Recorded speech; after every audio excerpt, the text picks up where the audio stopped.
So we're going to take a look at the reserve rights, the RRSR. Obviously, over on CoinMarketCap, it's the seventh most searched cryptocurrency among the millions of cryptocurrencies that are listed on CoinMarketCap. So there's definitely some momentum there. And today, what we're going to do is analyze the RRSR, and then we'll see where it might be headed. Now, we're going to head over to TradingView. And as you'll recall, some time ago, I warned you to be careful, saying you were buying at a top. And since that time, it has actually dropped by a considerable 65% before attempting to regain some ground, to rise again.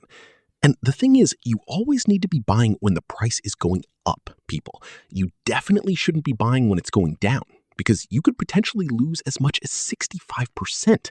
And with these kinds of tokens, it's even possible that they might never recover.